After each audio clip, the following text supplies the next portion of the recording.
Assalamualaikum warahmatullahi wabarakatuh. Om Swastiastu, Namo Buddhaya, salam kebajikan, Rahayu, Rahayu, Rahayu. Sugeng dalu sedaya. Ya, Gus Pram, Bu Aryo, dan Mas Wiwi. Nah, kita malam ini membincangkan sebuah warisan budaya yang sudah diakui dunia oleh UNESCO. Tahun 2005 itu UNESCO memberikan pengesahan bahwa warisan tak benda yang berupa keris ini sah menjadi warisan milik bangsa Indonesia. Ini luar biasa ini, Gus Pram dan Bu Arjo. Artinya UNESCO sebagai lembaga dunia ini mengakui bahwa ada cerita panjang tentang perkerisan ini. Bahkan raja-raja dulu itu punya ciri khas keris-keris yang menjadi andalannya, sehingga dia sakti. Ya, mulai raja-raja Majapahit, ya, atau sebelumnya Singosari, kemudian Raden Pata, ya, apalagi Sultan Hadiwijaya, Joko Tingkir, punya keris, punya tombak, ya. Terus kemudian Mataram Islam, dan sampai sekarang punya ciri-ciri khas keris. Bahkan sekarang dimiliki oleh tokoh-tokoh negara kita, presiden, pejabat, dan sebagainya. Keris menjadi ageman. Nah, kita berdiskusi tentang bagaimana memilih keris yang baik itu, Bu, supaya menjadi ageman yang punya nilai sambung dengan hati kita. Coba Bu bisa ceritakan. Yang utama ya, ada orang menyebutkan itu tangguh. Tangguh itu handal. Tangguh handal. Ya, handal itu materinya bagus. Oh, jadi bentuknya dilihat ini udah Ya, bagus gitu ya. materinya bagus. Terus utuh. Utuh berarti secara keseluruhan itu bentuknya itu masih terlihat. Oh, bentuk yang bentuk jadi bukan itu ya. Ya, bukan karena nggak ada yang potel, nggak bukan ada karena putus atau hilang konjone, atau kembang kacangnya putus. Terus lagi yang terakhir itu sepuh. Sepuh itu melalui proses penyepuhan. Bukan soal sepuh lamanya ya. Bukan. Jadi keris yang bagus itu keris yang sudah jadi. Keris sudah jadi itu pasti sudah disepuh. Jadi sudah melalui pemanasan dan dimasukkan ke dalam suatu cairan. Atau semacam di coating gitu. Ya, jadi dia tidak mudah keropos. Supaya awet ya, sepanjang masa ya. Keris yang tidak disepuh biasanya mudah sekali keropos. Ya. Karena besinya istilahnya itu mentah atau mudah. Ya. Oke. Sekarang Gus Pram. Kenapa keris-keris kita ini justru banyak yang bagus-bagus di luar negeri? Sampai beberapa tahun lalu itu pemerintah Belanda mengembalikan salah satu, katanya konon, kerisnya Pangeran Diponegoro. Ini pertanda apa? Luar negeri kok sangat ingin memiliki kerisnya Indonesia, Gus Pram. Apa ini? Pertanda apa, Gus Pram? Oke. Keris ini bukan cuma ageman, tapi ugeman. Ugeman juga. Ugeman ini lebih pas ya, karena mengapa dia pihak luar ya ingin seolah-olah ingin menguasai, ingin mendapatkan, karena dia tahu ini bersejarah benar. Ada sesuatu yang luar biasa. Ada sesuatu yang luar biasa. Ya. Yang jadi, belum tentu mereka bisa buat atau mereka bisa mendapatkan itu khasiatnya. Betul. Maka dia amankan itu. Iya. Dan saya ngomong ini baru betul.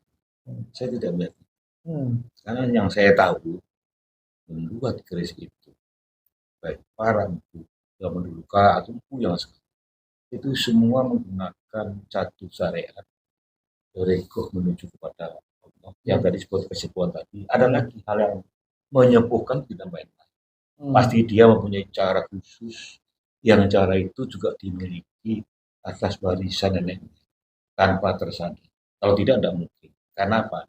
Maka secara logika dengan pengalaman belajar bisa, tapi belajar bagaimanapun kalau tidak ada ring, tidak ada tidak ada semacam sinyal atau semacam magnet juga tidak bisa. Dan ini untuk kita hari ini Jadi sudah itu memiliki itu. laku khusus itu ya. Ya, dan dia tidak akan mungkin ngomong seperti itu. Yang khusus ini dia akan tetap ngomong, hanya dia menyampaikan logika yang nampak saja, disepuhkan semakin sepuh. Tapi saya tahu, seolah-olah tahu bahwa mereka juga punya cara lain yang Jadi lebih. sepuh yang dimaksud Gus Pram justru sepuh dengan melapisi kekuatan doa-doa itu. Iya, dan itu tidak akan beliau sampaikan. Tapi saya merasa itu. Tapi saya tidak boleh vulgar, dan itu tidak main-main. Sebenarnya itulah kekuatan keris itu di situ. Ya. Dan artinya saya tidak boleh bisa berlama dan ya, saya hanya bisa mengatakan walaupun ini kan pewaris, sebenarnya kan gini ya, dari seorang turun ke atas bawah itu kalau nggak ada turunan, ya terah tidak gampang. Mungkin bisa belajar, tapi belajar itu bisa mempelajari ini, tapi tanpa aura, ya. Dan Mas Haryo ini itu punya itu gitu loh. Jadi sehingga saya harus mengembangkan ya budaya ini, terus bagaimana memberikan suatu pengetahuan dengan cara saya kepada pihak-pihak penerus ini untuk menuju sesuatu ini, bahwa ini kita harus kita lestarikan, jangan ditinggal itu aja. Ya. Makasih. Mas Wiwi, singkat saja. Keris baru, keris lama. Terus tahu-tahu ada sesuatu di dalam keris itu, rasanya seperti apa rasanya? Pertandanya seperti apa di dalam keris ada sesuatu? Harusnya sebenarnya keris itu kan ada yang bilang memilih juragane ya. Jodoh-jodohan gitu. Keris itu tentang rasa sebenarnya. Jadi di mana kita itu klik di situ, pasti itu udah jodoh kita. Pasti itu sudah menyatu dengan kita. Menurut saya. Jadi yang nama pusaka itu dinamakan pusaka kalau menyatu dengan yang memilikinya ya. Iya, pokoknya kita narik pusaka menurut saya tarik. Kita udah bagus ini klik cocok itu pasti nyatu. Itu pasti menyatu dengan kita sudah. Sederhana. Rasanya nyambung. Pemirsa sangat sederhana sebenarnya ya, karena keris ini diciptakan bukan seperti kita membuat batu bata. Ada lagu khusus, puasa, disepuh. Yang terakhir kata Gus Pram tadi, bukan soal sepuhnya ini, justru situ ditupan doa-doa. Doa-doa dimunculkan pamornya, harapannya nempel di situ, dan itulah menjadi sarana isi daripada keris itu. Dan begitu keris itu dipegang oleh yang ingin memiliki klik, disitulah sebenarnya ada hubungan secara emosional dan secara psikologis, secara supranatural. Gitu Gus Pram ya. Jadi tidak semua keris klik dengan pemiliknya, tapi begitu klik, nah itu seperti rasa apa menurut Gus Pram secara kebatinan? Silakan. Kembali masalah rasa. Ya, rasa. Niteroso batin. Saya tadi mengatakan, tapi meskipun ada sepuh dirasa, di kliknya hati dan batin, tapi seorang empu ini bisa menciptakan suatu bentuk indah dan manis. Jangan sampai ada rasa, tapi bentuknya bukan karu-karuan. Ini klik ini menurut saya. Jadi cita rasa kalau bahasa kerennya. Jadi menciptakan yang cita rasa aromanya adalah indah, dipakai kayu, cocok dan pantas. Tapi yang cocok banyak, pantas banyak, tapi belum tentu ada rasa. Yang saya maksud yang ini adalah ciptaan yang diciptakan dengan segala laku, termasuk laku lahir dan laku batin. Nah ini di sini yang menarik, sehingga saya yakin bahwa ini terjadinya adalah tidak hanya karena belajar dengan cara logika saja, tapi ada laku batin yang dia sehingga akan menjadi klik tadi itu, klik kepada rasa itu. Saya katakan, benar tadi Mas sebelah saya ini, Mas Wiwi ini betul, sesuatu ini. Dan kedua, kalau tidak ada klik, mungkin malam ini tidak ketemu panjenengan saya. Ya kalau tadi ke Jakarta kan tidak ketemu. Bukan saya sakti tidak. Artinya ada jaringan kabel itu tanpa tersadar. Contohnya saya ke Jakarta nggak jadi berangkat, tiketnya hangus.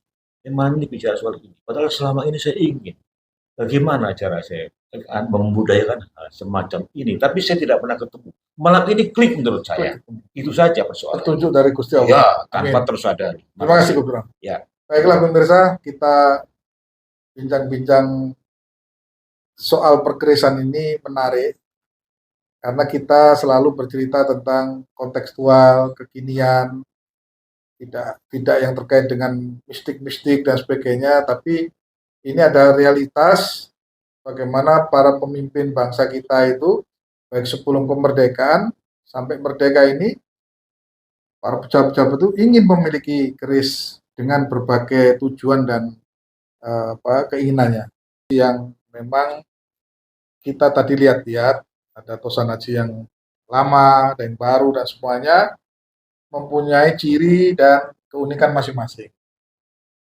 Bu, saya ini mendengar kenapa kok keris itu ada yang murah, ada yang mahal. Satu itu. Yang kedua, ternyata kalau punya kekhususan itu kok jadi mahal ya. Artinya menyimpan keris itu juga kadang-kadang tidak muspro. Tahu-tahu dialihrawatkan itu punya nilai gitu loh. Pada saat kita butuh punya nilai ke orang. Ini apa ceritanya ini, Bu? Ada beberapa aspek sebetulnya. Ada yang dari nilai sejarahnya yang buat dia mahal. Oh, nilai sejarahnya ya? Dia sebagai pertanda zaman itu tadi. Pertanda zaman, mungkin itu punyanya generasi ini atau kerajaan ini gitu ya? Seperti kayak garis BB 10. Kenapa kok mahal? Karena itu kan simbolnya raja yang kaya. Oh, BB 10. Sultan Agung. Ada lagi memang dari sandangannya. Sandangannya, warangkanya ini ya. Sandangannya itu misalkan semuanya dari emas ya. Wah, jelas sudah mahal. Itu karena aksesorisnya ya. Emas, mata sampai dilapisin itu ya. Ada gading gitu ya. Kalau sandangannya mahal ya, mewah sudah. Harganya juga aturan. Aturan ya. Iya. Ya, terima kasih Bu. Kalau Gus Pram memiliki sebuah pusaka ternyata juga punya nilai ekonomi. Itu gimana Gus Pram menurut spiritual ini? Betul. Betul ya? Betul. Ya. Jadi sebenarnya dari sudut mana kita melihat sesuatu, memang yang dilihat adalah benda ini.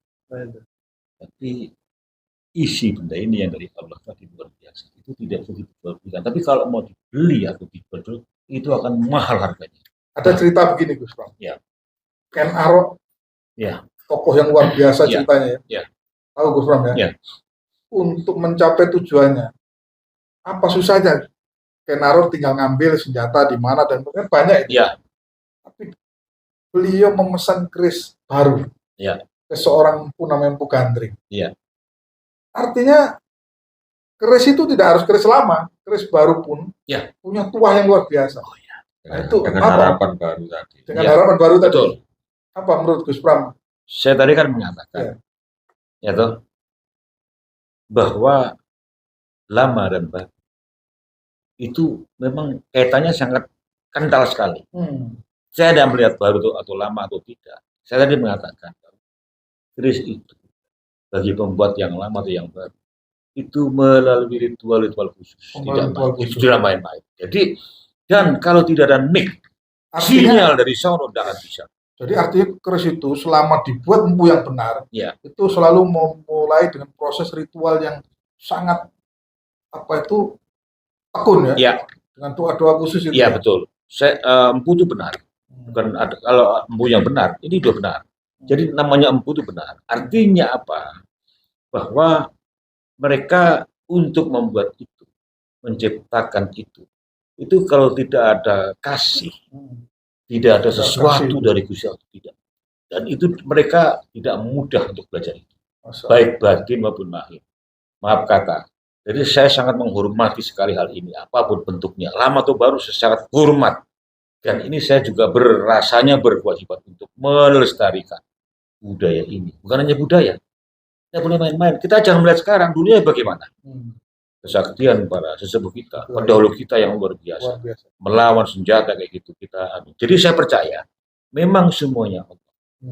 Gusti Allah. Tapi Gusti Allah telah memberikan sesuatu kekuatan kepada para empu, para sesepuh yang zaman dulu kala. Diberikan lewat benda ini. Karena pemberian itu tidak selalu nampak, tapi kadang nampak. Yang nampak ini, dan saya meyakini itu kami sedang berpikir bagaimana cara bersama-sama itu untuk melestarikan ini.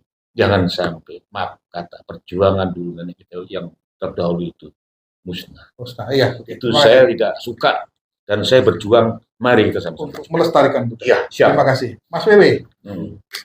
Apa bedanya keris lama keris baru yang Mas Wewe ketahui, dan apa istimewanya, atau dua-duanya punya ciri masing-masing? Ya, menurut saya yang baru sama yang sepuh ya, yang tua, menurut saya sama ya. Sama aja ya, tergantung motivasi kita ya. Oke. Yang baru juga baru soalnya. Tergantung yang lama perlu, yang baru juga tergantung masing-masing orangnya. Iya. Terus kalau yang baru, terkadang orang pesan ke Empu Harjo baru itu dia membuka sejarah baru lagi. Membuka sejarah dirinya ya. Karena dia langsung tahu pesan sesuai karakter. Kalau kita miliki keris lama, mungkin kita nggak tahu sejarahnya, tapi kita hanya ambil simbolnya, esoterisnya. Kalau muda belum wayai. Jadi kita harus sama-sama ya. Membentuk karakter sejarah dulu. Oke. Ada lagi, Gus Bram? Tambahan tadi kembali masalah aspek ekonomi. Aspek ekonomi itu ya. Keris ini jangan melihat berangka atau bentuk daripada itu. Ingat, untuk membuat ini jual belinya mahal. Tapi kita proses itu yang mahal. Iya, kita tidak bisa mengatakan menjual belikan. Dan itu belikan. tidak boleh dihargai murah. Ya. Karena ritual-ritual itu ada puasa, ada doa yang luar biasa. Ini kan nggak ada ukurannya. Iya, dan itu tidak bisa dikatakan ngono wae, nggak bisa. Ingat, ketika kita mau sadar belajar baik tentang menyadari tentang bagaimana orang ritual, memang kalau dipikir di dolor apa ini tuku rapat tuku, nilainya mahal sekali. Dan saya melihatnya bicara ini, ya, saya sangat sepakat bahwa ini kita harus paham, menghormati apa itu. Oke, terima kasih Gus Bram. Ya. Terakhir, Bu Aryo, jadi memiliki keris yang baru itu memberikan sejarah baru dan harapan baru ke depan. Sesuai dengan si pemesan tadi. Sesuai pemesan itu. Harapannya pemesan itu. Jadi saya ingin seperti ini disesuaikan dengan doa-doa Empu dan diimplementasikan bentuk keris itu akhirnya ya. Bentuk, munculnya, pamornya, dan sebagainya ya. Kesuciannya. Ya. Itu tidak main-main. Dan itu nanti akan dikenang oleh anak cucunya sebagai pusaka yang punya nilai sejarah. Betul. Dari awal yang memesan sudah tahu itu ya. Luar biasa. Oke, pemirsa, inilah sekelumit ilmu yang luar biasa tentang motivasi memiliki Tosanaji. Di antara pilihan yang baru atau yang lama sama saja. Yang lama mungkin kita nggak tahu sejarahnya, tapi mungkin kita hanya simbol-simbol, cerita-cerita kepingin kita dapatkan. Tapi yang baru, pemesan langsung di Empu yang sekarang ini eksis, itu menciptakan sejarah baru buat diri kita dan anak cucu. Karena kita tahu apa yang kita maui, terus dibuatlah oleh Empu sesuai kehendak kita, apalagi disertifikatkan Empu ya. Sehingga nanti ke depan anak cucu kita tinggal tunjukkan kalau mau mengalihkan bahwa jelas asal-usul. Nah, demikian bisa kita lanjutkan di perbincangan selanjutnya yang sangat menarik. Semata-mata ini adalah untuk melestarikan budaya Nusantara kita. Keris yang menjadi kebanggaan bangsa Indonesia. Saudara sekalian, saya mau mendapatkan informasi yang lebih akurat tentang Tosanaji. Nah, kebetulan di depan kita ini ada keris-keris ini. Di mana keris ini sudah menjadi bagian dari peninggalan budaya yang sudah disahkan oleh UNESCO. Ya. UNESCO sudah mengesahkan dan memberikan kepercayaan bahwa keris adalah menjadi warisan budaya yang sudah diakui dunia, milik Indonesia. Nah, sekarang ini keris tentu tidak akan ada manfaatnya, Bu, kalau tidak dilestarikan dan tidak dimiliki oleh anak-anak muda. Nah, kalau orang-orang tua yang miliki, nanti orang-orang muda nggak miliki, lambat tahun habis. Bagaimana caranya Bu membuat anak muda ini senang keris? Silakan Bu. Ya, kita harus menjelaskan bahwa ini budaya kita. Masa kita harus belajar budaya kita ke luar negeri? Ya nggak pantas. Nggak pantas ya. Terus sebagai orang yang lebih tua harusnya juga mengajarkan bahwa ini budaya adiluhung kita, ini kan karya bangsa orang-orang terdahulu dan zaman sekarang pun masih diproduksi. Nah, tadi menarik ini, harus diajarkan. Berarti kira-kira nanti kita bisa ya membuat satu pendidikan atau sekolah-sekolah khusus Tonaji. Bisa ya. Bisa. Dan bisa diikuti oleh semua orang ya. Oke, baik. Pemirsa, nanti tentu di lain kesempatan kita akan share, kita akan menghimpun beberapa tokoh Tosanaji untuk memberikan ilmu, pengetahuan bagaimana proses membuat Tosanaji, memerawat dan sebagainya. Dan ini bisa diikuti oleh semua masyarakat se-Indonesia ya itu ya. Bisa, seluruh dunia pun bisa. Masya Allah, berarti Empu dan teman-teman punya niatan khusus transfer ilmu ini ya. Kita siap membantu. Oke, baik. Terus Bram, ya. Ini rupanya menarik ya. Kita ini punya warisan yang luar biasa. Zaman dulu konon, seorang raja itu punya ageman, punya pusaka yang menopang kekuatan spiritualnya, kebatinannya, bahkan gara-gara kehebatan Tosanajinya beliau ya, seperti ini dan sebagainya, terbilang akhirnya beliau itu sakti. Sehingga VOC saja kewalahan untuk menghadapi seperti Pangeran Diponegoro ya, Pangeran Sambernyawa, ya, Raden Mas Said yang sekarang yang jadi Adipati Mangkunegoro itu ratusan ribu VOC bisa dibabat habis. Juga Sultan Agung, bahkan Sunan Kalijaga, ya Sunan Ampel, semua Sunan punya keris. Ini pertanda apa, Gus Bram? Sesuatu yang dimiliki, tapi ada sesuatunya ini. Kenapa Gus? Menurut pandangan Gus secara spiritual. Oke, makasih. Ya. Kami memandang, melihat, pertama sebagai penerus anak cucu para kesepuhan di zaman dulu kala, dan kami bisa jadi juga pewaris. Kami berkewajiban untuk meneruskan apa yang dimaksud dengan sesuatu ini.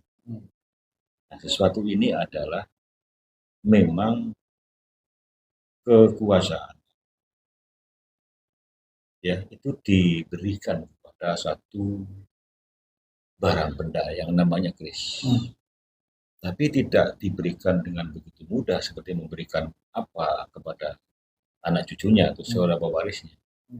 Melalui tapa brata ketika itu. Mungkin tapa brata dia sekarang tetap ada, tapi caranya berbeda. Tapi yang jelas segala sesuatu itu tetap dilakukan dengan cara bersyariat, ya, bertoreko. Jadi apapun tetap tauhid kita, syariat kita, ya, itu tetap yang utama ya. Dan berhakikat tujuannya menuju marifat. Marifat itu tetap apa yang akan kita rasakan itu dalam hati. Bahkan kita sadar di zaman dulu kala banyak para kasepuhan kita itu bisa saja dia peruh saat turungi minat. Iya. Dan orang bertanya, apa hubungan dari keris itu dengan itu? Tapi saya tadi mengatakan melalui tapa brata yang begitu, melalui ritual, nempuh ritual lahir batin, mengurus pokoknya dengan caranya mereka untuk mendapatkan. Nah, kami sebagai sadar tidak sadar sebagai pewaris para kasepuhan, boleh kan membudidayakan, berbudaya untuk melestarikan ini. Rasa-rasanya siapa lagi, walaupun saya tahu ada orang lain, tapi siapa lagi? Kita ini menurut saya adalah anugerah menurut saya untuk kemudian bisa melestarikan budaya ini. Bukan hanya budaya hanya kita, tapi budaya ini untuk anak cucu kita ke depan supaya tidak hilang. Dan ini bukan cuma berbicara kepada lokasi tertentu, tapi ini budaya ini adalah Nuswantoro, ya. Bisa mendunia. Dan ini menurut saya adalah warisan budaya yang kita yang luar biasa, kesepuhan kita. Oke, Gus Ram, terima kasih. Sebentar. Ya. Mas Wewe, saya mau tanya, Mas Wewe ini luar biasa. Jadi tosan-tosan aji itu sebaiknya memang harus dirawat ya. Kalau misalnya itu ada temuan, ada apa, atau yang lama-lama, itu gimana supaya awet itu, Mas? Iya, ngeten. Dadosipun sedonipun kita diuri-uri nggih. Semua barang yang dari sungai atau dari pedesaan, dari kampung, itu juga dulunya punya cerita dan punya sejarah. Oh, semua benda pasti punya sejarah ya? Ada. Jadi dari kampung juga, dari desa itu dari turun temurun juga bisa. Kalau dari sungai mungkin ada yang larungan, ada yang dari dulunya dari sejarah, cerita dari zaman-zaman dulu ya, jadi seperti Singosari itu memang peninggalan. Jadi bermacam-macam juga. Jadi generasi kita harus benar-benar apa ya, bisa mengenal sejarah kita sendiri. Bukan dari luar. Baik. Terima kasih Mas Wiwi. Ini menarik memang. Kenapa ada pusaka-pusaka yang ditemukan di sungai, ditemukan di petilasan, ditemukan di punden-punden? Karena memang ada proses-proses secara adat itu dilarung di sungai gitu ya. Dulu ada selamatan ditanam, terus akhirnya ditemukan lagi di berari. Ini kayak berputar begitu ya. Oke. Dan itu kok bisa awet, nggak kurus ya? Gimana ceritanya? Jadi itu bermacam-macam ya. Ada orang zaman dulu itu ada yang dilarung juga, dibuat pendeman di rumah juga ada. Dibuat dipendam ya. Seperti dipendam seperti apa ya? Tulis tilam atau apa buat tentang rumah tangga. Dulunya juga yang bermacam-macam. Oke, terima kasih Bu Aryo. Jadi keris yang dimaknai tertentu oleh seseorang yang memiliki itu memang sesuai harapan ya, Bu ya? Sesuai harapan, karena keris itu kan kumpulan simbol. Oh, simbol-simbolnya itu kayak kembang kacang, sokongan, semua itu kan simbol semua. Iya. Terus ada lagi yang terpenting itu keris itu adalah ada horizontal dan vertikal. Nah, itu apa maksudnya horizontal dan vertikal ini? Jadi satu untuk keduniawian, satu memang untuk spiritual, ketuhanan. Dan itu juga dipakai oleh orang Belanda itu dengan sebutan keris atau cross. Cross itu kan dari cross, silang, vertikal dan horizontal. Masya Allah. Jadi luar biasa makna keris itu ya. Terakhir Gus Pram, apa harapan Gus Pram terhadap generasi muda supaya ikut menguri-uri budaya, bahkan kalau bisa ikut memiliki yang menjadi patokan atau harapan Gus Pram itu dengan cara apa supaya anak muda ini senang memiliki benda pusaka ini? Silakan. Oke, makasih. Harapan kami selaku tadi pewaris penerus untuk menyampaikan dengan cara masing-masing kita grup ini bahwa mereka jangan sampai melupakan. Karena ini apapun bentuknya, kami menjelaskan memang ini berbentuk wadah, berbentuk keris. Tapi ingat, memang semuanya Gusti Allah. Kembali kepada Allah. Ya, tapi di Gusti Allah telah memberikan sesuatu. Bahkan caranya adalah ada yang turun-temurun. Tapi ingat, para kasepuan zaman dulu kalau orang sakti mandraguna itu ritual, tidak main-main. Nah itu sehingga mendapatkan itu sampai diberikan kepada anak cucunya. Bahkan ada orang mengatakan sosok orang kasepuan itu, aku orang ninggali opo-opo li, atau nak wedok imeng iki mau kok Joko sampai besok. Berarti kami ini yang sadar tentang ini semua. Rasanya saya terpanggil untuk memberikan sesuatu nuansa fenomena untuk paham para anak-anak muda sebuah sadar bahwa semua itu ada sejarah. Kita tidak boleh meninggalkan sejarah. Kita budaya ini harus dibudidayakan, membudaya dengan cara mengenalkan tentang ini semua. Dan ini tidak serta-merta gratis, tapi ada cerita yang lebih menarik dan lebih khusus. Jangan pernah ini hilang musnah. Padahal ini penting sekali, harus diberikan. Harapan kami, mereka para penerus anak muda ini harus belajar banyak tentang memahami ini, supaya ini adalah artikulasinya adalah sangat penting untuk sebagai bukan hanya pengetahuan, pegangan, pedoman, dan untuk tidak lepas dari kaitan tauhid. Oke, baik. Terima kasih. Ya. Pemirsa, jadi kita sebagai generasi muda harus ikut melestarikan budaya. Budaya Tosan Aji ini tidak hanya bersifat pegangan ageman saja, tapi juga bisa bersifat investasi, ya, bernilai, dan ini menjadi kebanggaan kita kalau kita bisa meneruskan dan kita tidak melupakan sejarah. Karena sejatinya ini hanya semacam benda, tapi ini mengandung seni yang tinggi, namun juga mengandung sebuah kekuatan spiritual. Tapi kembali lagi seperti saran Gus Pram dan kemudian kita tetap kembali pada Allah Subhanahu wa taala. Terima kasih. Assalamualaikum warahmatullahi wabarakatuh.